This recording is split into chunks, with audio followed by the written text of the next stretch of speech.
Buenos días, creo que es en Perú, buenas tardes desde acá de Londres, Luz está por Estados Unidos y estamos conectándonos de muchas ciudades en Perú y de otros países también. Eh, Les doy la bienvenida a este programa en línea, va a ser súper interesante, es un gran placer y honor de tener a Robinson con nosotros para hablar un poco sobre el tema de emprendimientos en STEM, en ciencia, tecnología, ingeniería, y cómo esto está abriendo un campo para el desarrollo profesional de los profesionales en estas áreas, sobre todo para los estudiantes que están empezando a ver qué van a hacer después de la universidad, o de repente están en la carrera y quieren ver otras opciones, quieren abrir un poco su horizonte a qué está pasando en el tema de emprendimientos, pues esta es una oportunidad excelente para escuchar y aprender un poco sobre la experiencia de Robinson. Para empezar, un poquito sobre CISAI Mentores, uno de los organizadores, y después le doy la palabra a Luz, también para que presente Jornal Perú. Nosotros en CISAI somos un programa de mentoría en línea, conectamos profesionales en ciencias, tecnología e ingeniería con estudiantes de los últimos años de esas carreras. El programa se enfoca en hacer las conexiones en línea, obviamente, pero nuestro público de estudiantes beneficiarios generalmente están en universidades de provincias, trabajamos mucho también con Pronavec y los chicos de Beca 18. Te paso la posta, Luz, para que presentes a Journal Perú. Ok, hola a todos, yo soy Luz Saavedra, soy la directora de Journal Club Perú. Y Journal Club Perú, para los que no lo conocen, es una iniciativa interuniversitaria. Llevamos ya casi 3 años funcionando y lo que ofrecemos es un programa de Journal Clubs. Los Journal Clubs son espacios donde estudiantes en STEM y egresados pueden conectar y pueden discutir sobre ciencia, empoderarse y aprender a comunicar mejor. Entonces, esos son los programas semestrales que ofrecemos. Gracias. Yo quiero hablar un poquito de Robinson. Seguramente ustedes van a aprender mucho más de lo que él nos vaya contando con su experiencia. Pero Robinson es ingeniero electromecánico de la Universidad de Piura. Es actualmente el CEO, el gerente general de Agros, una empresa que desarrolla tecnologías para mejorar la inclusión social de los pequeños agricultores en Latinoamérica. Y como decía, él nos va a contar sobre el sector de emprendimientos, las oportunidades laborales que pueden haber allí, y un poco cuál fue su experiencia y su transición, ¿no? Como hemos puesto en la promoción del evento, su transición desde ingeniero a investigador y ahora emprendedor con su propia empresa. Les paso la posta y estaremos atentos a la experiencia, a lo que puedan conversar. Para empezar, muchísimas gracias, Robinson. Como dijo Janet, esta charla creo que va a ser muy útil para todos. Entonces, la pregunta inicial, para los que no saben y no están metidos en las startups, es ¿qué es una startup? ¿Y qué es la diferencia de una compañía tradicional? Muchas gracias, Lucy y Janet, por la introducción. Bueno, efectivamente es una de las grandes preguntas que tiene distintos ángulos realmente de respuesta. Le voy a dar la que a nosotros más nos ha convencido. Y es que la diferencia más grande realmente entre una startup y un negocio tradicional o una MIPE, porque si nos pone dentro del rango de facturación de empresas, aún somos una MIPE, pero básicamente es las estrategias y la tasa de crecimiento de las diferentes empresas, porque una empresa tradicional generalmente puede ofrecer un valor, puede tener un muy buen producto, pero su tasa de crecimiento es constante. Es decir, tú esperas superar el 30% de las ventas o el 20% de las ventas del año pasado, mantener un crecimiento constante, con un riesgo moderado, de un público que ya conoces, con un producto que ya tiene una estrategia de aceptación relativamente conocida. Una startup no tiene la misma certidumbre de que la estrategia de crecimiento se pueda cumplir, no conoces tanto a tu usuario porque tu producto es nuevo y todavía estás descubriendo a quiénes beneficia y quiénes son aquellos primeros que adoptan tu producto, pero lo primordial es que la tasa de crecimiento de adopción, ¿no? Más que ventas, porque recuerden que finalmente cuando tú tienes una masa crítica de usuarios, convertirlo en ventas puede ser muy sencillo, entonces lo primordial más que ventas, más que un componente tecnológico súper diferenciado, realmente la definición clásica de startup es eso, es una empresa que tiene una tasa de crecimiento muy rápida. Entonces, lo que tú buscas, a diferencia de una empresa tradicional, que es consolidar tus ingresos, no perder, mantener tu punto de equilibrio, que sea rentable, en una startup tú lo que buscas es crecimiento. Es la métrica que te va moviendo. de la mano, obviamente, de buscar llegar a la rentabilidad, pero como tú sabes que partes con tantos riesgos e incertidumbres, tú partes a pérdida, ¿no? Entonces, jugando a que la tasa de crecimiento sea tan alta para que tu empresa pueda valer mucho más en un futuro, ¿no? Entonces, son estrategias muy distintas, pueden tener inclusive el mismo tamaño, pueden estar en el mismo lugar, pueden tener la misma metodología de trabajo, pero la estrategia de crecimiento de ambas es la que marca la diferencia entre una MIPE tradicional, que puede ser una consultora, por ejemplo, ¿no? Y una startup que busca eso, ¿no? Que el dinamismo de la adopción de tu producto en general sea mucho más acelerado. Es la principal diferencia desde mi experiencia, ¿no? Entre una startup y una empresa tradicional. Perfecto, muchas gracias. Sí, o sea, ya definiste startup. Ahora la pregunta, y que muchos no saben que los científicos también podemos empezar startups, hay emprendimientos en STEM, que de hecho es nuestro título, ¿no? Y de hecho, así como tú me contabas, tú en un inicio ni te imaginabas que ibas a terminar haciendo esto, ¿no? Haciendo agrios. Entonces, la pregunta es, ¿un científico puede emprender e iniciar una startup? ¿Y qué distingue un emprendimiento en STEM liderado por un científico de otros emprendimientos? Bueno, la respuesta corta es sí se puede. Creo yo que, bueno, igual tengo varios amigos que también son científicos que están trabajando en emprendimiento, así que yo creo que definitivamente se puede, ¿no? Es más, curiosamente, uno de mis amigos de maestría, que era investigador conmigo en el mismo laboratorio, también tiene un emprendimiento, que es un emprendimiento relativamente conocido en Perú, que es este Pixel, ¿no? De prótesis 3D. Entonces, definitivamente la respuesta a la primera pregunta es sí, sí se puede, ¿no? ¿Y qué lo hace distinto? O sea, ¿qué es lo distintivo de un emprendimiento en este respecto a otro emprendimiento? Bueno, para mí es que al nacer de STEM, tú tienes una propuesta de valor única per se desde que inicia la empresa. ¿Esto qué quiere decir? Que generalmente para los emprendedores, una de las preguntas más difíciles de responder es ¿cuál es tu propuesta de valor? ¿O cuál es esto que te hace único? ¿Cuál es tu diferenciador? Porque generalmente pues tus estrategias o tu diferenciador va orientado a un modelo de negocio distinto, no sé, pues, eh, entrega de última milla, pero ya no las hago en moto, sino las hago en bicicleta. Entonces, son diferencias en la estrategia y el modelo de negocio, ¿no? Pero la clásica pregunta que te hacen es, pero si alguien viene y te quiere copiar, eh, con más dinero que tú, lo puede hacer muy rápido. Entonces, siempre la gente se atasca en esa pregunta. ¿Cuál es la ventaja de alguien que viene de STEM? Generalmente tú vienes con una inversión valiosa previa, que es de tu tiempo de investigación o de la formación mental e investigación que tienes, y por ende, tú ya tienes un componente diferenciador. Generalmente la gente hace investigación de algo en un campo en particular por un tiempo. Algunos nacen con una patente que ya de por sí es eso un diferenciador notable. Los que no están aplicados directamente al campo, no sé, los que vienen de software, los que hacen un nuevo algoritmo que no es patentable por lo menos en Perú. Igual tú tienes tanta expertise en un campo que esto sí lo conversaba con algunos inversionistas, me decían, ¿no?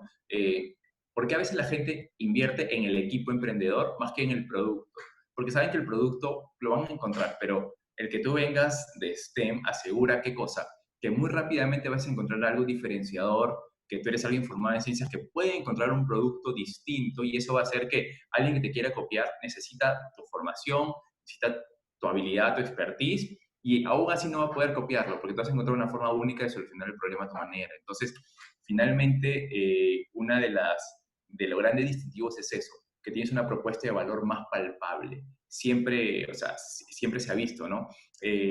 Por ejemplo, bueno, ni que hablar de Tesla, ¿no? Ni que hablar de, bueno, hay otros emprendimientos que tienen un core tech muy duro. En biotech hay muchas startups. Ahora en el rubro de agrobiotech, por ejemplo, están invirtiendo mucho, hay muchas startups en ese punto medio, ¿no? Agrobiotech, donde obviamente tienen un componente diferenciador donde para poder llegar a competir necesitas mucha inversión para poder tener un laboratorio siquiera que pueda competir al respecto, o mucha gente con mucha experiencia para poder sacar una molécula de un nuevo compuesto que acelera la tasa de crecimiento de la palta de alguna manera. Entonces, eso es lo que te ayuda y lo que te coloca como un escudo frente a los emprendimientos tradicionales que ahora se ha vuelto un área muy competitiva. Entonces, es una de las ventajas que te da, ¿no? Parte ya como una defensa adicional a lo demás. Así que definitivamente creo yo que hay un distintivo propio de ser investigador e irte hacia el emprendimiento, ¿no? Además de que algo, además del producto, ¿no? Que justo ayer conversábamos un poco con Luz, era el modelo mental que tienes de hacer todo experimentos y guiarte por hechos. Las startups muy fácilmente se guían por lo que dicen el olfato emprendedor. Sí, pero el olfato emprendedor tiene un límite. O sea, tienes que experimentar, tienes que seguir un método científico ajustado al mundo emprendedor, pero finalmente testear hipótesis. O sea, es la mejor forma. Entonces yo creo que ese modelo mental de información que tenemos como investigadores también es un super plus diferenciador como emprendedores. Dale, Luz. ¿Y qué hay? O sea, has hablado de las fortalezas, pero cuáles serían nuestras debilidades? ¿En qué tenemos que trabajar? Eso es súper súper interesante también.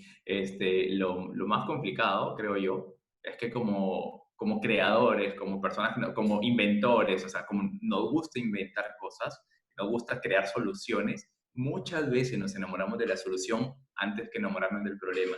Y eso no es malo, es tóxico para un emprendimiento. O sea, tú hablas en cualquier charla de emprendimiento y te dicen, no te enamores de tu producto, enamórate de la gente a la cual quieres beneficiar. Y suena lógico, tú dices elemental, o sea, para eso estoy emprendiendo. Pero como tú has invertido tanto tiempo en tu invención, en tu bebé, te da pena, te duele decir, mi bebé no es viable, ¿no?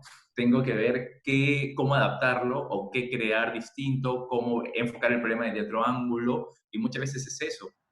Una de las cosas que le mencionaba a Luz era que yo trabajé en mi tesis y una de las conclusiones de mi tesis era que era técnicamente viable, pero económicamente inviable. Entonces, es como que te duele decir, oye, sí, pero no lo van a poder usar. Entonces, eso creo yo que es algo que nos cuesta como investigadores o gente que viene de STEM, nos cuesta aprender a decir, ok, no, tengo que enamorarme del problema que deseo solucionar, más no de la solución que estoy proponiendo, porque muy probablemente no va a ser la única y la vas a cambiar. Ujú.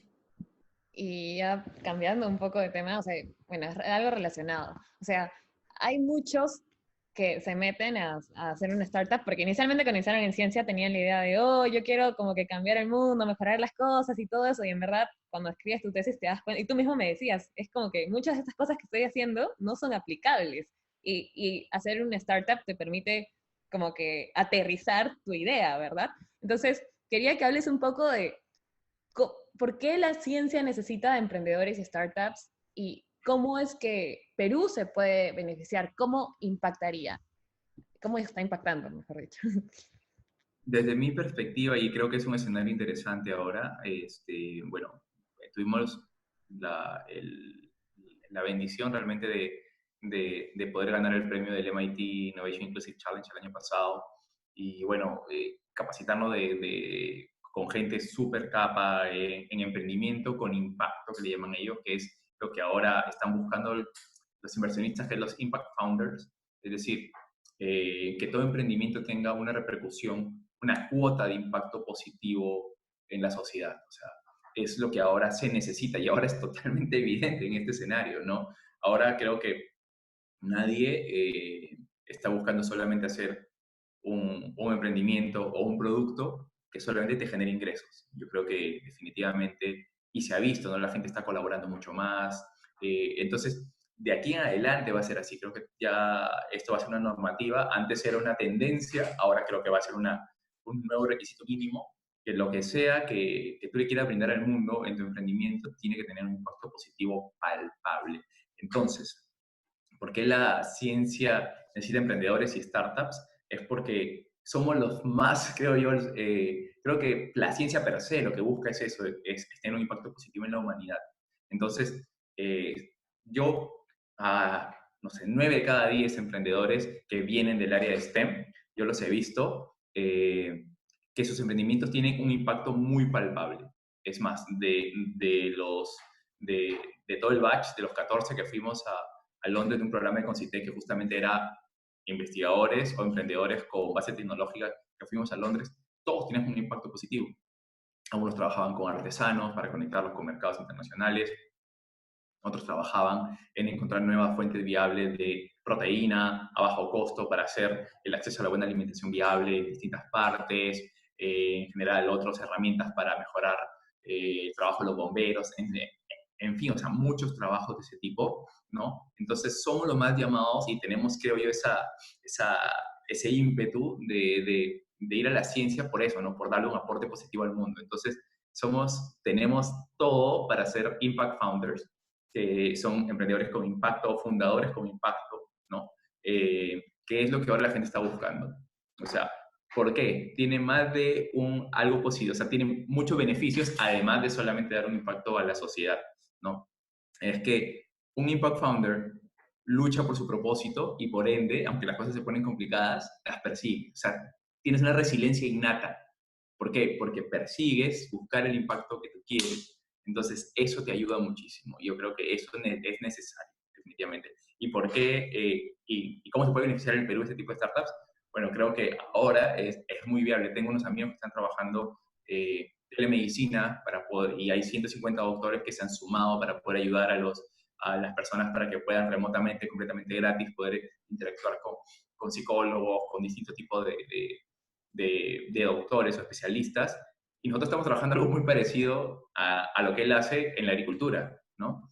Entonces, definitivamente, creo yo que es una oportunidad súper, súper interesante y es un llamado a auxilio ahora del país de este tipo de emprendedores con impacto y sobre todo que tengan, o sea, base en ciencias o en tecnología, porque ahora ya no solo necesitas alguien que te pueda, alguien que te pueda entregar algo a tu casa, que ahora hay muchos por WhatsApp que lo están haciendo, lo cual es una evidencia de que el consumidor está cambiando, se está digitalizando, está abierto a nuevas soluciones, pero el problema va más allá. Justo conversábamos con Janet y con Luz hace poco, que es que hay un problema en el sector agrícola ahora muy fuerte, que no solamente lo va a solucionar una sola tecnología o de un solo enfoque, o sea, tiene que ver enfoques de distintos ángulos para poder solucionarlos, y ese es el llamado de auxilio que creo y de oportunidad que hay en el Perú para los emprendedores con impacto, que definitivamente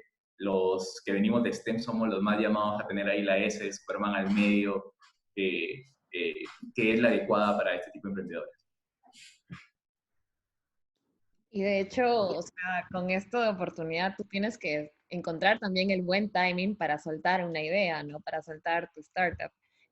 La siguiente pregunta va relacionada a oportunidades. Ok, el Perú necesita startups. ¿Qué oportunidades hay? ¿Qué se nos ofrece? ¿Cuáles son los retos y barreras actuales en este sector? Empezaré por lo feo, por lo complicado. ¿Cuáles son los retos y las barreras? Retos habituales, que los hay, es que en Perú explícitamente somos un consumidor muy tradicional, de cualquier tipo de solución, ¿eh? O sea, no hablo de solamente de comida, ¿no? Sino en general. O sea, somos personas de hábitos, de tradiciones, o sea, nuestra cultura, o sea, lo dice, ¿no? Entonces, nos cuesta mucho cambiar a hábitos o probar cosas nuevas. Por ende, generalmente un emprendimiento nuevo le cuesta penetrar en el consumidor peruano. Y por eso es que donde se ha visto más adopción de productos de emprendedores es en los millennials, es en el consumidor digital, que ya tiene un chip distinto, más globalizado, ¿no? Pero en el resto de la población, o sea, que es un grueso gigante, no se ha logrado penetrar hasta ahora, creo yo. Una oportunidad. Esa barrera tradicional que tiene Perú de que el e-commerce le costó muchísimo, entramos muy después al lado del e-commerce que Argentina, que Chile, que Brasil, que Colombia. Entonces, ahora yo he visto agricultores que nos llaman y nos dicen, ingeniero, ¿y habrá forma de comprar insumos online? ¿No? O sea, que jamás yo me lo hubiera pensado, o sea, estamos trabajando en eso y indirectamente ellos ya lo hacían, ¿no? O sea, no en línea, pero ellos coordinan por teléfono a veces con el vendedor de insumos y el vendedor de insumos le dice, bueno, yo paso mi camioneta tal día y te la paso dejando, o sea, indirectamente lo hacen, ¿no? Pero ellos, o sea, online, pues para ellos es obviamente internet, línea, estas cosas, pero ahora como hay todo este bloqueo, la paralización básicamente social que hay, entonces ellos mismos están buscando nuevas soluciones. A mí me pareció súper fuerte que un agricultor nos dijera eso y que las bodegas también estén pensando, ok, oye, ¿cómo me sumo? O sea, ¿cómo le entrego mejor el producto a mi cliente sin yo exponerme, ¿no? Entonces hay startups que están trabajando, por ejemplo, a hacer los pedidos en las bodegas y que automáticamente ya tenga todo listo y viene el cliente y le lleva como el pack listo de alimentos que ya pidió por teléfono. Entonces, hay nuevas oportunidades ahora porque el escenario ha cambiado y hay algo interesante. Los grandes players que había antes, ahora obviamente esto los ha movido mucho. Ellos no pueden pivotear tan rápido como un emprendedor que está empezando. Entonces, la balanza y el mar se ha puesto como que en iguales condiciones para todos y es un muy buen momento para lanzar soluciones ahora. ¿Por qué? Porque las personas están buscando soluciones. O sea, ahora definitivamente las soluciones que habían no son suficientes y todos están abiertos a probar nuevas soluciones. Así que es un buen espacio y un buen timing para lanzar nuevos productos o soluciones en general para que los usuarios puedan adoptarlas. Así que creo yo que, y Perú definitivamente, o sea, se ha visto en los ojos del mundo. Tengo amigos que me dicen, oye, ¿por qué estás en Perú? Pucha, he visto que la economía la está manejando bien, etcétera. Entonces, desde afuera, por lo menos, y los inversionistas también lo ven así, eso ayuda a que puedan levantar capital en algún momento, que ven que Perú está intentando manejar las cosas bien, que no se desbalancee todo el país. Entonces, es un buen momento y estamos en un buen país, ¿no? Es como mi lectura, ¿no? Y, o sea, eso es en Perú. ¿Qué hay de Latinoamérica? Por ejemplo, cuando tú vas a estos congresos, ¿qué tanta representatividad hay de personas de Latinoamérica? ¿Cuál es el país en el que la movida es más fuerte? Brasil, sí. Brasil tiene creo yo, un buen programa de transición de investigadores a emprendedores. Hay muchos emprendedores en lo que le llamamos hard tech, o sea, biotecnología, gente que hace hardware, o sea, cosas que tienen mucha inversión, mucho tiempo, mucho riesgo, es muy complicado para lanzar productos. O sea, Brasil tiene muchos programas del gobierno o sea, que promueve que los investigadores pasen a ser emprendedores. Tiene programas inclusive que le dan cierto capital para que puedan, fruto de alguna investigación, lanzar un emprendimiento, los capacitan en estos soft skills y luego en función a ciertos como que retos que le van poniendo les pueden dar más financiamiento. Entonces yo sí veo que hay un camino para que los investigadores puedan pasar a ser emprendedores, ¿no? En Brasil he visto muy en HD, en Argentina también. En Argentina está, bueno, hace años, el programa de vinculadores tecnológicos que vincula empresas con investigadores y son personas pagadas por el Estado, que les pagan por el número de conexiones que hagan y el número de fondos que consigan a partir de ahí. Y hay parques tecnológicos donde están esta triangulación, ¿no? Investigación, emprendedor, empresa, ¿no? O industria. Entonces, hay países que tienen, por lo menos yo en lo que he visto, estos dos están muy bien soportados desde un programa gubernamental y Chile, desde el sector privado, hay mucho capital de inversión privada que está metiéndole también dinero a biotech y a hardtech, ¿no? Hay fondos de inversión especializados para ello. ¿Y el Estado qué hace? El Estado, en Chile por lo menos, si el inversionista privado da $1.000, el Estado pone otros $1.000 a favor del inversionista. Es decir, el inversionista al final invirtió $2.000, pero 1.000 se los dio el Estado y 1.000 los puso él, para motivar a que el inversionista invierta capital en emprendimientos hardtech. Entonces, hay distintas estrategias de otros países. Perú, estamos luchando ahí dentro de distintos enfoques, dentro de distintas áreas. Estamos ganando, nos estamos sentando ya en los podios, ¿no? En la final del MIT había dos startups peruanas. Estaba Quantum Talent, que es inteligencia artificial para recursos humanos. Y estábamos nosotros, que somos procesamiento natural de lenguaje para interactuar con agricultores. Entonces, habíamos dos startups de tecnología en una convocatoria mundial que le ganamos a muchos, que postularon cerca de 4.000. Entonces, creo que nos estamos ganando un espacio en Perú, pero sí, definitivamente, por lo menos estos tres países siempre han tenido más participación notoria, ¿no? ¿Y en Perú tú dirías que hay más inversión privada o inversión del Estado? A ver, yo sí creo que está 50-50. Por desgracia, el inversionista peruano es muy tradicional, te pide métricas muy de pyme, porque como aún no tenemos un unicornio que haya roto ese temor del inversionista, o sea, cuando en un país sale un unicornio es como decir, oye, mira, si le invierto a 20 startups, hay una que me va a dar retorno por 50, Entonces, cuando tienes un unicornio en un país, rompe esa inercia de decir, oye, vale la pena apostar, ¿no? Entonces, en Chile ya hay un par de unicornios, hay uno de energía fotovoltaica, inclusive chileno, y hay otro unicornio que es bueno, bueno, está cerca de ser unicornio, que era de entregas a domicilio, no recuerdo, Unicornio Shop. ¿Ah? Creo que no muchos conocen a qué le llamas unicornio, que es una Ah, terminología. perdóname, ¿no? Unicornio se le llama a una startup que vale $1 billón, ¿no? Entonces, que llega a esa cima donde solamente hay unas 300, 400 en todo el mundo, ¿no? Ese topos urano de startups. Entonces, eso es lo que a un inversionista le quita el miedo de decir, oye, en Perú también pueden haber startups de ese tipo. O sea, si invierto en 20, hay una que, puff, me va a hacer millonario. Entonces, como no tenemos todavía eso en Perú, el inversionista todavía es muy cauteloso, ¿no? Dice, pero si todavía ninguno ha repuntado, no, hasta que tengas más ventas, no voy a invertir en ti. Entonces, el Estado lo que está haciendo es tratar de sacar otros, de apoyar a fondos de capital de inversión, también poniendo capital del Estado, ¿no? Algo parecido a lo que está haciendo Chile, pero creo yo que el mindset del inversionista peruano todavía está siendo muy tradicional, ¿no? Y eso demuestra también que tenemos startups aún muy tradicionales en Perú, ¿no? Entonces, está de la mano, ¿no? Pero bueno, esperemos que alguno de los que están aquí sea el siguiente unicornio, ¿no? Para que rompa esa inercia y podamos llegar a la ronda de inversión Serie A, Serie B, de 1 millón, 2 millones, 20 millones, ya los próximos años. Pronto, pronto. Bueno, quería recalcar que la última pregunta fue hecha por alguien del chat. Sigan haciendo sus preguntas. Si es que no las leemos, ya las vamos a responder, ya las tenemos preparadas. Y si es que no han sido respondidas, las vamos a dejar para el final. Entonces, la siguiente pregunta, que varios quieren saber, es la que dice, sí, ¿cuáles serían los pasos para emprender para ti? Bueno, no sé si hay un camino, o sea, como que los pasos del 1 al 5, ¿no? Pero yo les comento por lo menos cuál fue mi transición, ¿no? Específicamente, creo yo que lo primero que tienes que hacer es, si estás netamente en investigación, haz un proyecto de innovación, ¿no? El Estado tiene fondos para eso. O sea, ya un proyecto de innovación ya te obliga a interactuar con un posible beneficiario de tu tecnología. Entonces, ya empiezas a pensar en el usuario, te forma mentalmente para pensar en a quién le va mi, mi desarrollo.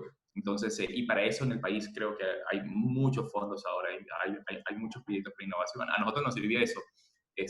Mi tesis justo de investigación fue cofinanciada con un proyecto de innovación, trabajamos con una asociación de agricultores y eso me enamoró de eso, o sea, de a quién le iba mi solución.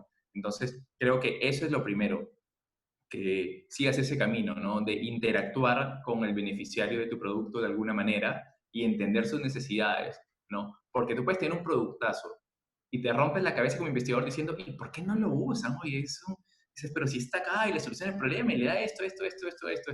Pero si no te pones en sus zapatos, no tienes esa empatía ya de decir, oye, pero algo está pasando, de repente, ¿por qué no lo hace? ¿No? Como nos pasaba a nosotros, estábamos dando asesoría remota a los agricultores y de la nada dejaron de pedirla. Dijimos, ¿pero qué pasa? Y era porque la preocupación más grande era cómo sacar su permiso de tránsito para que no lo cogiera la policía camino a su chacra. Entonces, fue como que, o sea, tienes que siempre ser empático y siempre ponerte del otro lugar. Y los proyectos de innovación te ayudan a ello. El segundo paso, definitivamente para poder pasar hacia allá, ¿no? Es participar de comunidades donde puedas encontrar un co-founder. No sé si es que, o sea, es estrictamente necesario tener un buen socio. Y es un matrimonio, entre hermanos se los digo, ¿no? Que puede acabar en divorcio o puede acabar en envejecer juntos felices, ¿no? Entonces, es súper importante hacer esa transición y hasta para tener apoyo emocional. O sea, el socio es más que solamente aquel que, ok, yo soy el de tecnologías y tú encárgate de la parte de negocios, contabilidad, eso aburrido, ¿no? Yo soy el innovador acá. Tú pon todo lo demás para hacer una empresa. O sea, no, eso no funciona. No, tienen que los dos compartir preocupaciones y responsabilidades, ¿no? Entonces, el camino para mí es primero el conocer o tener interacción con un público beneficiario de tu investigación o desarrollo ¿no? Creo que es un buen camino el proyecto de innovación, que creo que ahora hay muchos. Segundo, conversa, interactúa con personas que pueden ser tu próximo socio. De antemano se los digo, una startup que inicia con tres, que los tres son estrictamente tecnológicos o son de ciencias duras, es muy difícil que emprendan si es que no tienen un actor que sea complementario, ¿no? Y pasa, o sea, yo veo que dicen, sí voy a tener, y asesoré hace poco un emprendimiento donde eran 4 ingenieros y llamaron a una chica y le decían, y ella es la que va a vender. No, o sea, era como, ella es la de ventas, ¿no? Y los 4, pues sí, los 4 son, ¿y cuáles son sus roles? Ni siquiera tenían bien definidos los roles, porque claro, tendemos a supervalorar el producto y a todo lo demás infravalorar. Entonces, creo yo que el interactuar en tantos espacios de comunidad que hay ahora te va a ayudar muchísimo y de ahí, créeme que si tú tienes algo que tiene un componente tecnológico fuerte, por lo menos en Perú, los fondos, las incubadoras, las aceleradoras, te van a abrir las puertas de hecho, ¿no? O sea, porque hay pocos que tienen eso.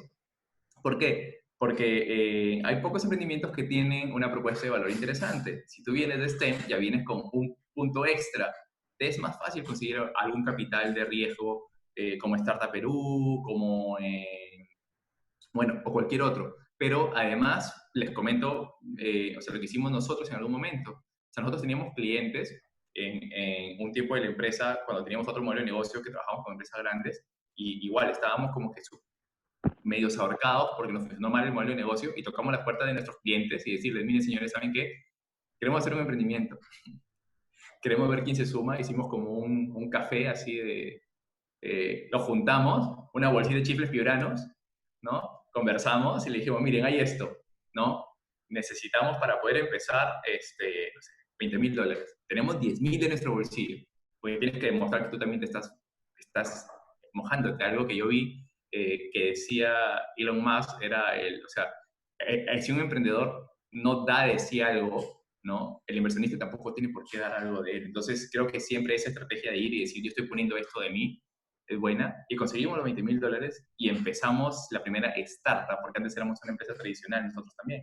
Entonces, fue así como nos ayudó a llegar, y de antemano, aunque es muy difícil que alguien de investigación quiera trabajar en una empresa, alguien de tu equipo es bueno que haya trabajado en una empresa tradicional, porque es bueno aprender cómo se estructura una empresa, ser parte de una empresa. Hay protocolos y formalidades en una empresa que son importantes, que en general te da el concepto de organización, ¿no? Y algo que también conversábamos con Luz, que es súper importante, que yo le recomiendo, aprovechen que al estar en la universidad o en un centro de investigación, puedes ser docente. El ser docente te da esto innato que es preocuparte por tus alumnos, que al igual, cuando tengas un equipo de trabajo, te da esa preocupación, escucharlos, paciencia, eh, te da unos soft skills muy potentes, además que te ayuda a hablar en público, ¿no? Que lo vas a, que si eres de los tímidos, ¿no? Como me pasaba a mí, te va a costar mucho pitchear, que es hablar en público sobre tu idea y vender tu idea. O sea, hay mucho valor en ser docente, de verdad, si quieres emprender, así que aprovechenlo, ¿no? Eh, y además dentro de tus alumnos, muchas veces, a mí me pasó, 3 de mis alumnos fueron los 3 primeros empleados cuando emprendimos. Entonces, ahí puedes encontrar el talento para tu siguiente startup, ¿no? Entonces, y tus alumnos de alguna manera, si eres buen profesor, o sea, de alguna manera te admiran, ¿no? O eres como que su líder de alguna manera. Entonces, eso necesitas en tu equipo. Entonces, creo yo que hay muchos beneficios para poder llegar. Y una vez que ya empiezas o sea, con levantando algo de capital, así como hicimos nosotros, ya a partir de ahí, créeme que van a haber subidas y bajadas, pero si eres metódico, ya te va a ayudar a optimizar tus recursos y minimizar los riesgos. Así que yo le recomendaría asociarse con alguien que haya tenido experiencia trabajando en alguna empresa, o ustedes vívanla, aunque sea 6 meses, un año, pero vean de adentro cómo se ve una empresa y lo que sufre y una empresa también, ¿no? Para que aprendan lo que es organización de una empresa, sean docentes. Hay demasiado aprendizaje en ser profesor. Creo que un profesor gana más que los alumnos cuando enseña, de verdad, es increíble. A mí me encantó la experiencia, solo lo hice un año, pero me gustó muchísimo y creo que aprendí bastante. Y además se pueden encontrar a sus siguientes empleados, como en este caso fuimos nosotros los primeros, ¿no? Y a partir de ahí, hay comunidades ya ahora muy grandes de emprendedores que justo buscan CTOs. Los CTOs son los más difíciles de encontrar, créanme. CEOs, hay varios. CTOs son muy difíciles. Ustedes son esa piedra preciosa en las comunidades de emprendimiento, créanme. Entonces, ustedes entran y son el distinto, son la chica bonita del baile. Entonces, créanme que que va a ser muy fácil encontrar socios, pero eso sí, siempre alineados a que tengan la misma visión que ustedes, ¿no? ¿Puedes hablar un Ya poco no. de las diferencias en las funciones entre el CEO y el CTO? Para los que no lo conocen. Bueno, el CTO es aquel encargado de poder llevar a la realidad el producto que, bueno, todo el directorio se encarga de idear, ¿no? Generalmente, nosotros que venimos de STEM, naturalmente somos buenos CTOs, es decir, nos encargamos que las tecnologías y el proceso de crear el producto mantenga la rigurosidad y la calidad adecuada. Entonces, el CTO generalmente tiene dos responsabilidades principales. Que el producto que tú realizas llegue en los tiempos adecuados y o sea, siempre un CEO va a decir, sabes que yo quiero el producto para ayer, ¿no? El CTO te dice, espérate, no, esto no puede ser, esto va a tomar 2 semanas, una semana de esto, una semana de pruebas, ¿ya? Y ahí yo te ofrezco que sí, porque mi equipo, yo confío en ellos y puede llegar, pero en 2 semanas, antes de eso no. Entonces, el CTO de alguna manera también es el que defiende, es el que representa al equipo de desarrollo detrás, ¿no? Ese es el rol, porque siempre el directorio va a pedir para ayer, como todo, ¿no? Entonces, y el CEO es aquel que lidia con el CTO, que es el director de tecnologías, y lidia con el de operaciones, lidia con el de marketing, además lidia con el director de inversión. Entonces, es aquel que tiene que saber un poco de todo, mantener la visión clara del negocio, ¿ya? O sea, siempre también entender que por más producto que tengas e impacto positivo que tengas, esto es un negocio y hay que visualizar de llegar a ser rentables. O sea, el CEO es el que entiende todos los idiomas, ¿no? Y el que hace que todos coexistan, porque si tú pones en una mesa al CTO que es el de tecnologías y al comercial que te dice, no, pero hay que sacar estas nuevas 3 funcionalidades, por ejemplo, en el caso de software, ¿no? Sí, pero además de esto, sí, hay que sacarlo en chino mandarín para mañana y en, no sé, y en alemán en 2 días. Entonces es como que el CTO va a decir, oye, pero no, ¿cómo estás loco? Sí, pero lo necesitamos porque ya nos están escribiendo de este país, entonces se matan, ¿no? Entonces tú tienes que ser el punto medio de decir, oye, a ver, ok, ¿cuál es la oportunidad? ¿Qué tan grande es el mercado? Ok, ¿cuánto podemos esperar? Ya, y como el sitio, ok, no hagamos el producto al 100%, pero ¿qué podemos hacer para al menos no perdernos esta oportunidad y hacer el producto con la mínima característica? Entonces, tu labor es esa, ¿no? Entender a todas las áreas y hacer que se mantenga la organización, ¿no? Entonces, ese es un poco como que los grandes roles. Bueno, yo en la empresa soy el CEO, hay ya un CTO en la empresa, entonces yo migré de CTO a CEO, tuve que aprender todos los soft skills, finanzas, algo de marketing. Me encanta diseñar productos porque me encanta seguir el método científico para diseñar un producto, así que soy el product manager también de la empresa, que se alinea mucho a ser el CEO. Y además, como entiendo mucho los números, cuando hablo con inversionistas, pues es mucho más práctico, ¿no? Ya cuando los números están muy malos, llamo a mi socio y le digo, ya, enamóralos, o sea, cuénteles una historia triste porque objetivamente no los vamos a convencer. Entonces, pero generalmente yo soy el más objetivo para defender con los inversionistas, ¿no? Entonces, eso es lo que me tocó a mí aprender, ¿no? Como que migración, que creo que o me adelanté la pregunta, creo que por ahí me iba a hacer. No, pero está bien, es una conversación. O sea, como tú decías, ¿no? Un CEO tiene que ser un líder y tiene que conocer, tiene que arriesgarse a aprender de otras cosas para poder interactuar con todos y poder llevar la visión a todas tus áreas, ¿no? Mi pregunta iba más, ¿qué tan, o sea, sí, tu equipo tiene que ser multidisciplinario, pero hay unos que recomiendan que en vez de hacerlo tan multidisciplinario, solo tengas lo esencial y en vez de eso te consigas advisors. Eh, Mm, sí. sí, a nosotros nos ha pasado muchísimo eso y nos funciona, la verdad. Bueno, antes, voy a hacer una acotación. Es súper importante y es deseable que haya una mujer en el equipo de founders. No tienen idea. Sí, fuera de broma, fuera de bromas. Bueno, nosotros iniciamos con una tercera socia, ¿no? A la mitad del camino, bueno, por X motivo, le salieron otras ofertas, etcétera, dejó el camino, pero aún así es como que, aunque no es una socia activa, o sea, no es accionista, igual siempre interactuamos con ella porque la perspectiva de una mujer o sea, le añade valor realmente a las decisiones que tomas. Entonces, cuando vamos a tomar decisiones, le digo, oye, porfa, llámala, y conversamos y, oye, mira, estamos en esto. Y siempre nos añade algo riquísimo. Entonces, en general, si pueden, háganlo, de verdad. Y está demostrado, o sea, la eficiencia que añade a la toma de decisiones, ¿no? El tener una mujer en tu equipo de directorio, ¿no? En tu equipo de founders.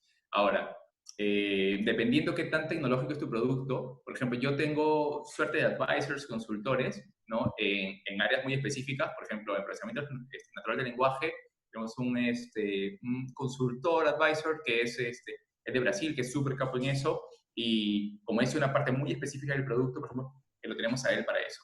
Luego, para estrategia y diseño, cuando queremos hacer un video, alguien de filmografía que es súper capo de Argentina, también lo tenemos ahí. Entonces, como que sí tenemos un equipo de advisors alrededor, pero el equipo nuclear de fundadores, para mí, debe haber alguien que entienda muy bien el producto, que es el indicado a ser el CTO, o sea, pero que entienda muy bien las tecnologías o qué hay detrás. Y si viene de STEM, obviamente, no las tecnologías que hay detrás, ¿no? Tiene que haber alguien que sea muy bueno entendiendo al usuario. Este es el equipo ideal de 3, ¿no? Alguien muy bueno entendiendo al usuario. Alguien que tenga esa empatía de hablar con tu público objetivo o que tenga experiencia trabajando con tu público objetivo. Y el tercero, que es este CEO, que es alguien que entienda un poco de cada cosa y además tenga experiencia llevando algún negocio, que es en teoría el CEO, ¿no? Entonces, es lo que todo el mundo te recomienda, que tengas estos 3 pilares, ¿ya? Para mí, si tienes empatía suficiente con quién quieres beneficiar, el tercero, que es aquel que se encarga de hacer la experiencia de usuario, de hablar con el cliente, recopilar su información, lo puedes aprender a hacer y es importante que lo aprendas a hacer como CEO. Así que lo mínimo es que tú que vienes de STEM, siendo un CTO, tengas un partner que tenga experiencia o al menos una visión de negocio muy clara. Porque como CTO, siempre, y nos ha pasado, a veces sales con una nueva tecnología, oye, ¿y qué tal si la probamos y te emocionas, si quieres invertir presupuesto, tiempo, recursos en probar la nueva tecnología por aquí y por acá? Pero, o sea, lo haces porque te gusta y te van a hacer eso, te pican las manos por probar algo nuevo, o sea, está innato en nosotros. Entonces, siempre es bueno que tengas una contraparte que diga, oye, pero ¿cuánto nos va a costar eso? ¿Qué tanto valor le agregamos al cliente? O sea, y es como que te hace ver que, oye, es tu lado investigador que le gusta, es tu niño que está o sea, que quiere probar el juguete nuevo, o es realmente el emprendedor que quiere añadirle valor al cliente. Entonces, es como que esas conversaciones te dices, ya, no, enfoque, ¿no? Entonces, es bueno que tengas esa contrapartida siempre, ¿no? Porque naturalmente nosotros vamos a tender ese lado de probar y jugar con nuevas tecnologías, ¿no? O probar lo nuevo, el nuevo algoritmo, la nueva metodología, el nuevo, no sé. Entonces, es bueno al menos tener este balance, idealmente los 3, el balance de CEO, el balance de CTO y el balance de... Este es el perfil que le llaman como que el perfil hippie, el perfil que entiende al usuario, que es creativo, que diseña, así le llaman siempre, ¿no? En la estructura tú lees los libros de emprendimiento y sí, y le ponen ¿no? Que es el hippie, el que diseñó el celular iPhone que sea así y todo, ¿no? O sea, es como en iPhone ponen a Steve Jobs, el del negocio, el visionario, Steve Wozniak, que era el súper de tecnologías por aquí y por acá, y tenían otro perfil fuerte que, bueno, fue pivoteando, habían varios de ellos, pero que era el que diseñaba el iPhone de la forma como la visionaba Steve Jobs, y que sea chiquito, blanco y así, o sea, ese tipo de perfil generalmente, el que entiende al usuario y es capaz de diseñar o orientar tu producto a que atienda las necesidades del usuario. Idealmente son esos 3, es difícil conseguir los 3, pero al menos estos 2 balances, ¿no? Okay, vayamos a la siguiente pregunta. La siguiente pregunta era, pero ya has mencionado un montón de consejos y tips y estrategias, así que me gustaría que lo enfoquemos más a estudiantes de pregrado, porque muchos de nuestro público están en pregrado y están haciendo su tesis, un trabajo de investigación, y de hecho hay una pregunta así, pregunta, ¿qué recomendaciones les darías a los que quieren conectar su trabajo de investigación con la generación de un producto o servicio comercializable? Y en términos de transferencia tecnológica. Ya, mi recomendación. Interactúa lo antes posible en tu tesis o trabajo de investigación con tu posible beneficiario. O sea, las operaciones de transferencia tecnológica efectivamente son súper importantes. Ahora, ¿cuál es algo que te va a costar como investigador? Que generalmente tú tienes un proceso. El proceso habitual es transferencia tecnológica, es salir del laboratorio, llevarlo a un posible usuario, hacer todos los protocolos porque toma mucho tiempo. ¿Cuál es el tema en el emprendimiento?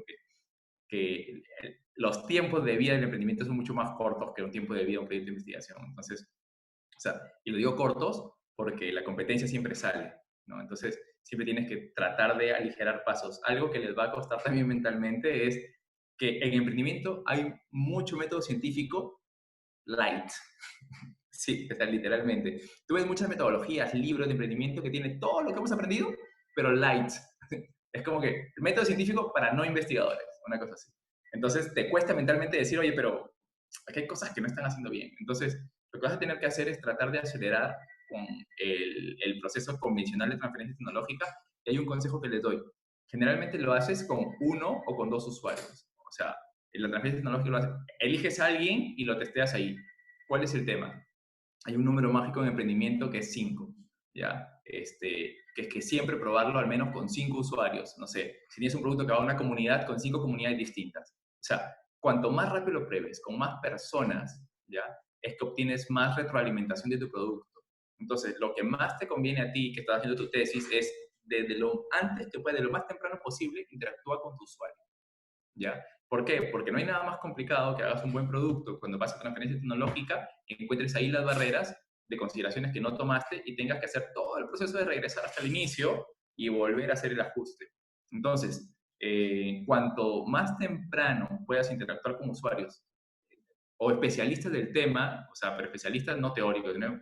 No sé, por ejemplo, en nuestro caso, hablábamos con gente que trabajaba en Sierra Exportadora, con gente que trabajaba en comunidades, con líderes de comunidades campesinas, para entender sus necesidades desde el inicio, ¿no? Entonces íbamos haciendo, como quien dice, la tesis, y en paralelo íbamos escuchando qué iba y qué no iba, ¿no?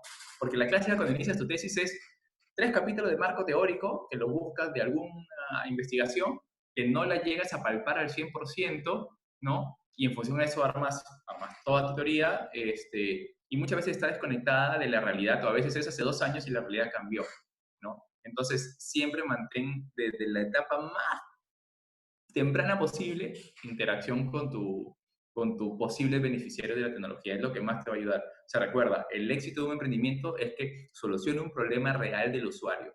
Y hay también hay un libro que a nosotros nos sirvió mucho en Londres, que a mí como investigador me chocó al comienzo porque es muy de habilidades blandas, pero tiene un poquito de investigación, que se llama The Mom Test, ¿ya?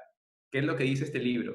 Que nosotros cuando entrevistamos a posibles usuarios o interactuamos, tendemos a sesgar las preguntas que le hacemos para tratar de escuchar lo que queremos escuchar. Es decir, tú no le preguntas a tu usuario, oye, ¿cuál es tu problema? Si no le preguntas, oye, ¿verdad que tu problema es este, no? Entonces, ya estás sesgando la respuesta, ¿no? O le dices, oye, esta solución, es verdad que te serviría un montón, ¿no? Entonces, eh, este tipo de tricks que hay para poder adecuar y recibir un feedback real, ¿no? Es lo que te ayuda muchísimo, ¿no? Porque a nosotros, ¿qué nos pasó? Cuando fuimos a la comunidad de agricultores, todos nos decían, sí, ingeniero, venga, entre, todo, póngalo, instálenlo, bueno, mientras sea gratis, instalen, ¿no?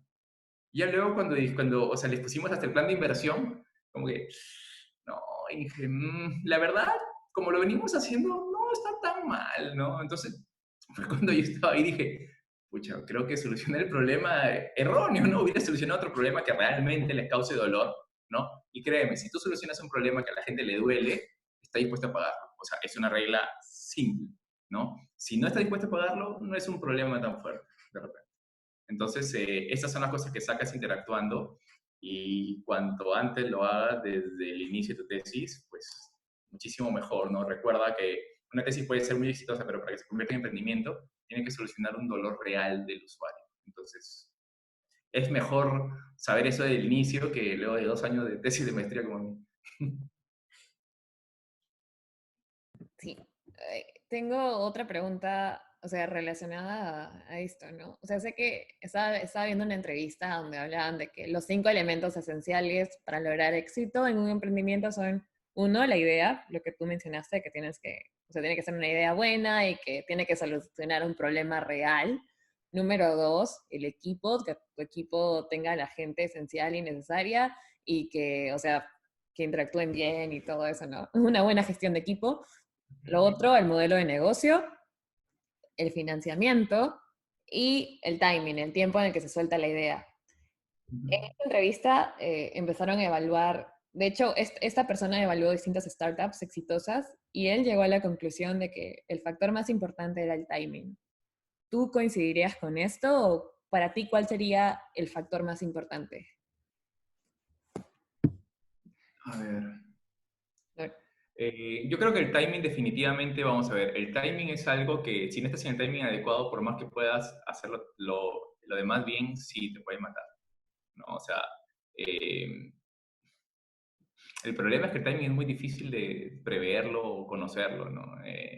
Pero sí, si no estás en el timing adecuado, puedes hacer todo bien y por el timing adecuado puedes morir. Es decir, el e-commerce efectivamente está demostrado que funcionaba, ¿no? Pero alguien que hizo e-commerce en Perú hace 7 años probablemente no tuvo éxito y fue justamente por el timing, ¿no? Por más que hizo todo bien, tuvo a los founders adecuados, tuvo la super idea, lo ejecutó súper bien, pero no pasó.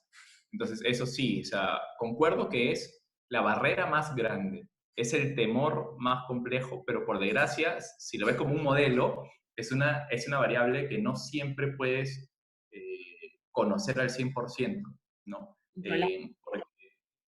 ¿Hola? ¿Sí? Sí, sí, que no puedes controlar esa Sí, factor. sí, exacto, es una variable que no puedes controlar al 100%, ¿no? Lo otro que yo sí,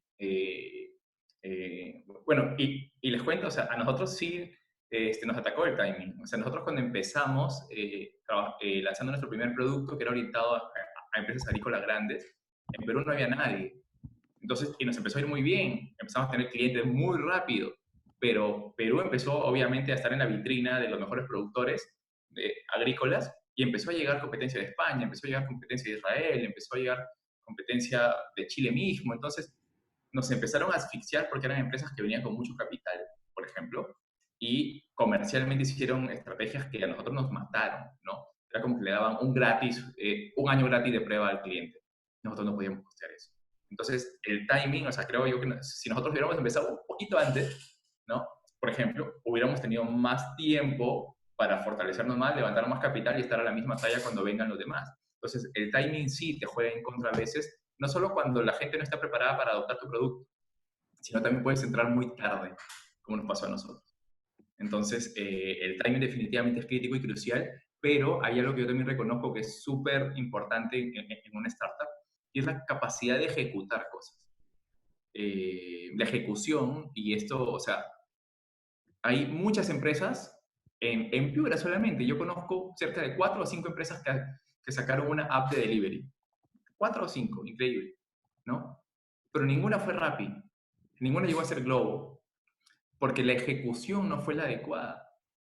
Entonces, para mí la ejecución también es súper importante. Entonces, el saber cuándo expandirte, el saber cuándo no, el saber cuándo fortalecer tu país, cuándo abrir otro, que nos pasó a nosotros. Nosotros abrimos 3 países en el primer año porque nos empezó a ir bien, pero no estábamos preparados para abrir 3 países. Entonces, la ejecución no fue la mejor. Entonces, yo creo que a la par, bueno, o una variable que tú sí puedes controlar, ¿no? Que también te puede matar mucho es la ejecución.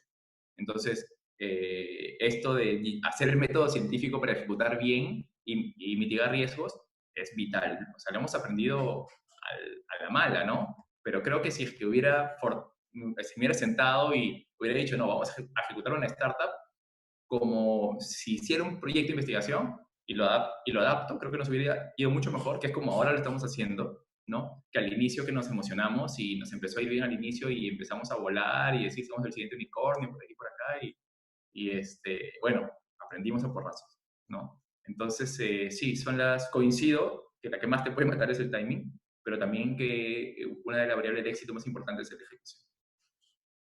Ok.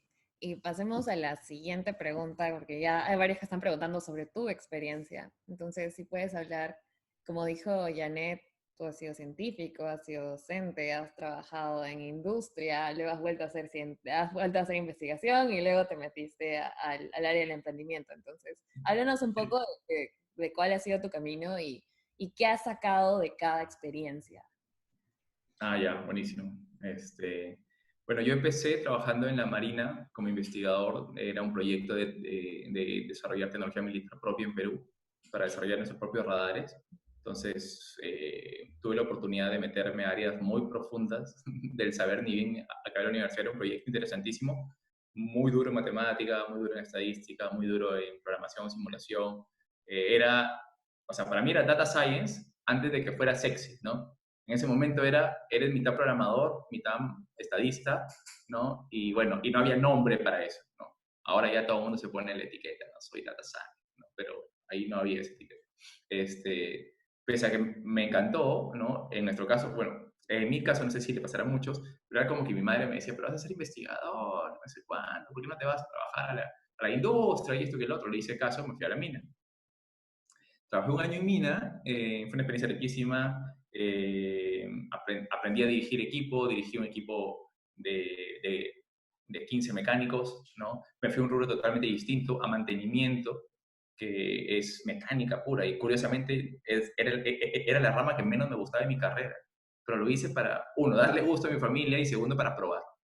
Y me di cuenta al año que definitivamente no era lo mío, y regresé para ser profesor. Entonces, ya se imagina pues el choque emocional en mi familia, ¿no? De decirle, bueno, ya no voy a trabajar en mina y ganar todo lo que gano y utilidades y todo esto, sino ahora voy a ser docente.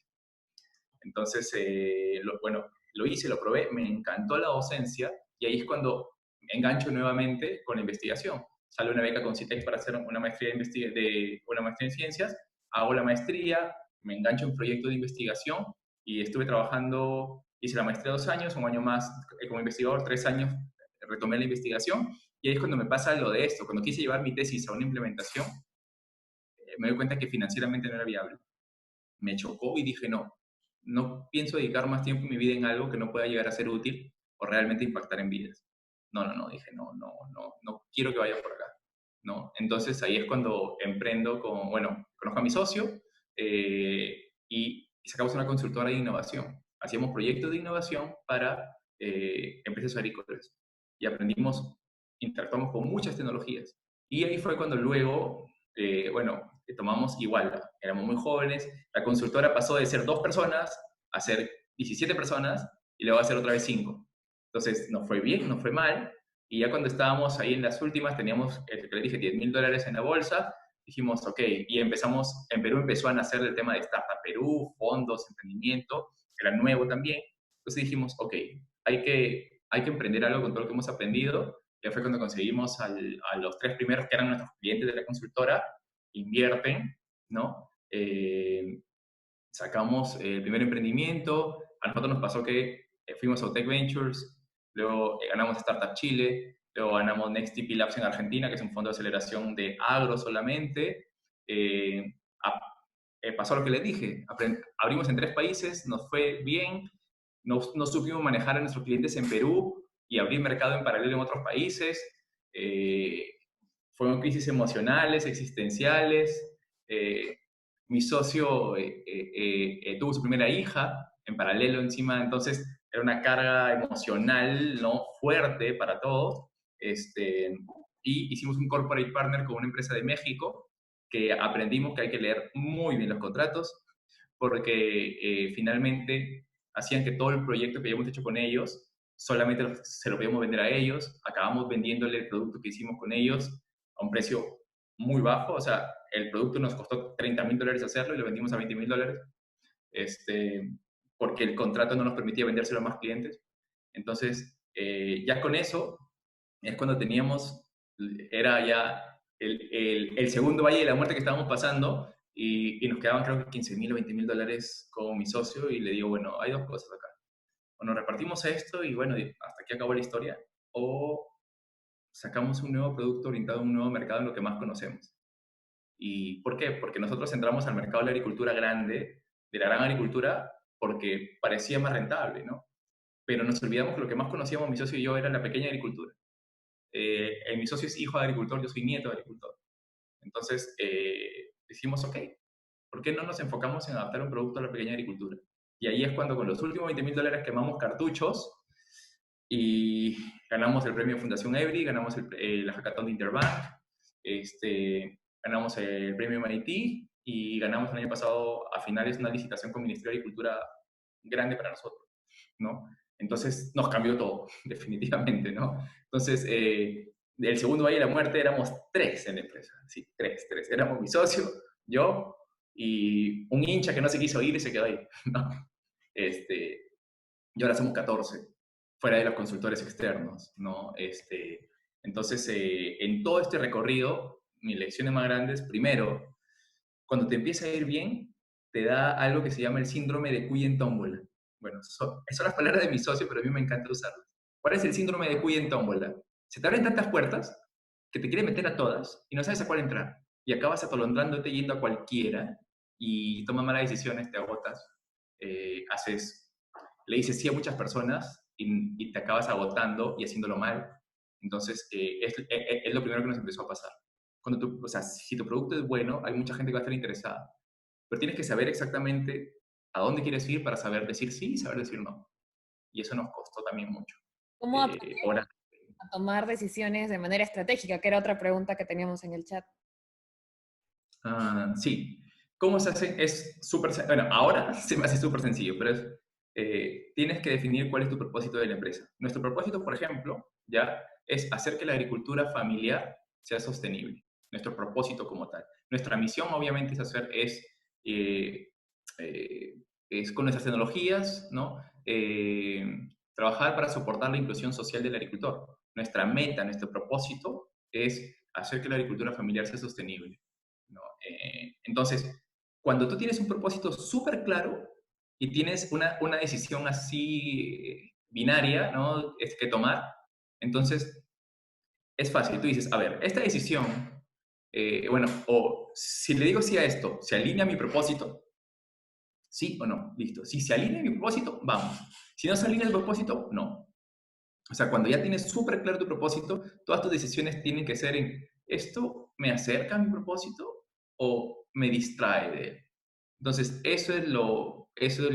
creo yo, recae sobre ello. Y lo segundo es, aun si es que sí te ayuda al propósito, la segunda pregunta, ipso facto, es, ¿estamos listos para poder manejarlo?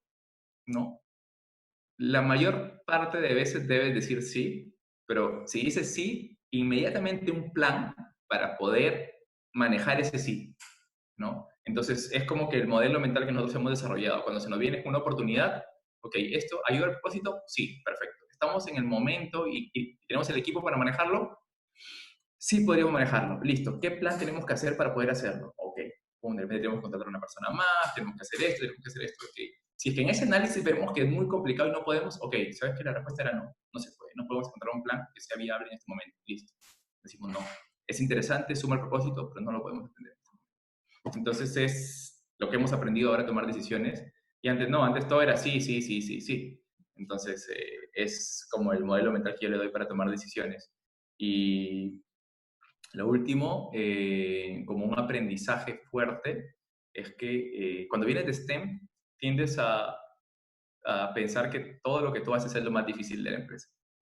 Tiendes a hacer eso, tiendes a decir, yo hago la tecnología, yo soy de biotech, yo hago cosas muy complicadas, etcétera, etcétera, etcétera. Y lo demás es fácil, pues no, oye, ya, ve la contabilidad, oye, ya, pues, anima al equipo, no sé, ponle hazlo saltar, que animen, que digan porras y que digan amo a la empresa, ¿no? Que ya te encárgate de eso, ¿no? Y eso es fácil. Entonces, no te confíes en eso.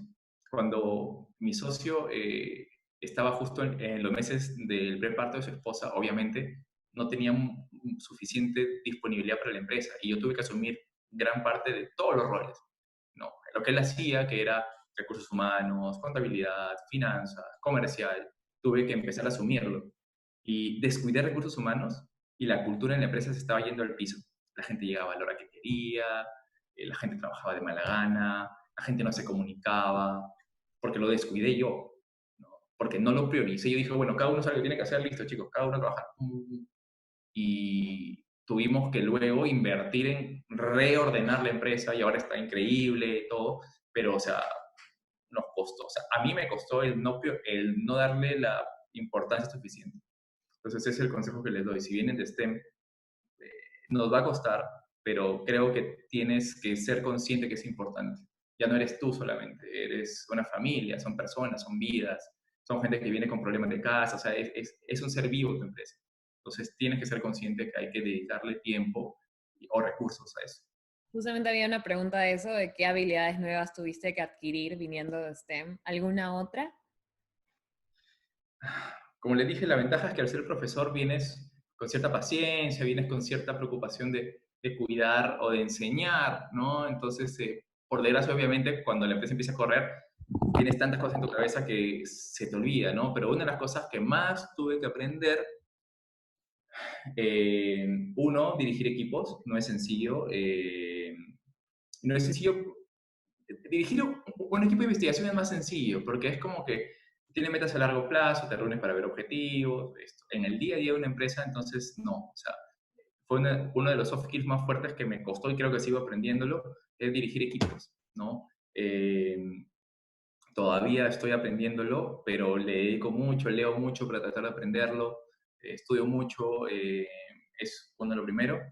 Lo segundo, se les va a hacer sencillo, la verdad, aprender cosas como finanzas. O sea, no digo que, o sea, que las finanzas son sencillas, pero vienes con una preparación de aprender ciertas áreas que esa misma metodología para estudiar, cuando entres a finanzas, no se te va a hacer muy complicado, ¿no? Tu pensamiento es lógico, o sea, se te va a hacer relativamente fácil, ¿no? Pero tienes que aprender finanzas. Tienes que aprender un poco, ¿no? De la parte de, o sea, de marketing. No te digo que te conviertas en un marketero ni nada, pero entiéndelo. Hay algo riquísimo que yo aprendí de marketing que tiene que ver mucho con antropología y es una ciencia riquísima, hermosa. O sea, ahora la valoro muchísimo porque para nosotros, para entender al agricultor, tuvimos que contratar a una antropóloga de la empresa y entender qué pensaba. O sea, hay cosas que tú dirías, el agricultor cuando el agricultor está, la esposa no habla. Pero cuando el agricultor no está, la esposa te cuenta la vida de todo. O sea, te da un screen de toda la dinámica agrícola. Y es riquísimo entrevistarla. Pero si está su esposa al costado, no habla. Entonces son cosas que empiezas a valorar y eso indirectamente tiene que ver con el marketing, porque ahora tú ya sabes que el mensaje tiene que ir al agricultor e indirectamente también a la señora, porque la señora es la que, a la esposa, porque es la que influye en las decisiones del hogar, pero siempre la posición de dominio la tiene el esposo. Entonces tienes que hacer una estrategia de marketing alineada a eso. Entonces, es algo que tienes que entender, ¿no? Que para llevar tu producto y transmitirlo y comunicarlo, tienes que aprender algo de marketing y no lo veas como que, ventas. Realmente hay antropología detrás riquísima de hábitos de consumidor, etcétera. Y si vienes con tu background de ciencias, insisto, todos son experimentos. Entonces te va a ir muy bien. Yo personalmente lo que más aprendí y lo que más tuve que aprender fue eso, marketing, finanzas obviamente, y manejo de recursos humanos, ¿no? Y definitivamente manejo de recursos humanos es súper importante porque a veces, y te va a pasar, a veces cuando los recursos escasean, sobre todo en escenarios como este, si tú puedes motivar a tu equipo con el propósito de la empresa, les puedes decir, ¿saben qué, chicos? Miren, este mes, para poder sobrellevar esta situación, nos vamos a bajar un 30% del sueldo todos, y yo 50%, para poder llegar a la meta. Pero necesito que sigan trabajando y trabajen más que antes, y es lo que les voy a pedir. ¿Por qué? Porque tenemos que trabajar para que la crisis de salud no se convierta en una de alimentos. Y tienes que estar en la capacidad de conexión con tu equipo para poder motivarlos, ¿no? Para poder comprometerlos. Entonces, eso es súper importante porque hay momentos donde hay que ajustar la correa. Y si no tienes comunicación o liderazgo en tu equipo, ¿cómo te van a seguir?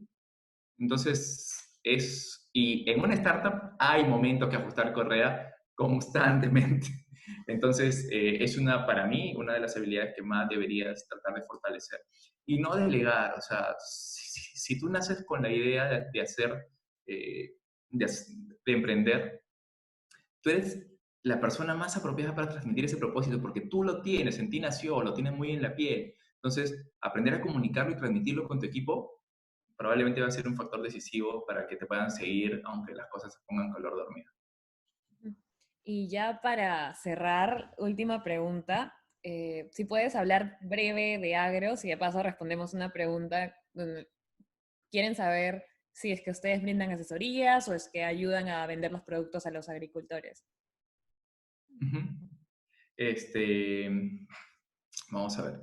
¿Cómo empezamos nosotros? El Agros el año pasado lo que hacía era asesoría remota con los agricultores. Usábamos imágenes de satélite, usábamos información de redes climatológicas y agentes de campo, que eran jóvenes rurales, que usaban la aplicación para ir y tomar fotos en las zonas, o sea, por GPS sabíamos qué zonas tenían problemas, ellos iban y tomaban las fotos siguiendo un protocolo, todo eso lo procesábamos y le llegaba como una ficha a un ingeniero agrónomo en cualquier parte del mundo y él la analizaba y le daba un diagnóstico, un plan de fertilización, un plan de, o sea, toda una recomendación para manejar el campo en función a todo lo que detectábamos, ¿no? Entonces hacíamos asistencia especializada, ¿no?, al agricultor, pero, o sea, súper costo eficiente. Y encima, o sea, y lo hacíamos gratis cara al agricultor, porque esta hoja de vida de agricultores que íbamos creando, la usábamos ¿para qué? Para que el agricultor se presente ante las entidades financieras con esto y pueda obtener créditos mucho más rápido. El problema de la agricultura es que es informal. Entonces, el agricultor no tenía, o era muy riesgoso para las entidades financieras financiar al agricultor porque no tenían nada de data de él.